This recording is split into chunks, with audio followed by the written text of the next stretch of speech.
देश में ऐसे भी देशभक्त हैं जिसका कोई जिक्र नहीं करता, तो सुनो। प्रिय किसान भाइयों और बहनों, सबको नमस्कार।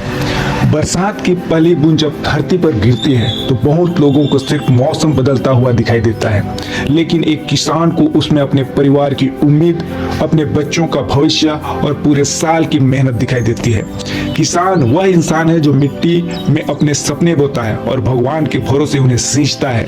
कभी तेज धूप उनकी पीठ जलाती है, कभी बारिश उनकी परीक्षा लेती है, तो कभी ओले और कभी तूफान और कभी बाढ़ उनकी महीनों की मेहनत को कुछ ही मिनटों में बर्बाद कर देते हैं। फिर भी किसान हार नहीं मानता है, क्योंकि उसे पता है कि उसके खेत से ही करोड़ों लोगों की थाली भरनी है। जब बारिश समय पर नहीं आती तो किसान की आंखें आसमान को देखती रहती है, और जब जरूरत से ज्यादा बारिश हो जाती है तो वही आंखें अपनी डूबती हुई फसल को देखकर नम हो जाती है। किसान की जिंदगी मौसम के साथ जुड़ी एक ऐसी कहानी है जिसमें संघर्ष ज्यादा है और शिकायतें बहुत कम। हम अक्सर देशभक्ति को सिर्फ सीमा पर खड़े जवानों से जोड़ते हैं, लेकिन असली देशभक्ति खेतों में भी दिखाई देती है।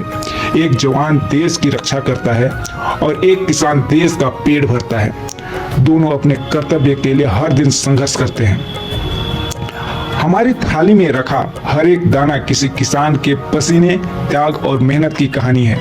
उस दाने में उनकी अधूरी नींद, उनकी चिंता और उनके परिवार की उम्मीदें छिपी होती है।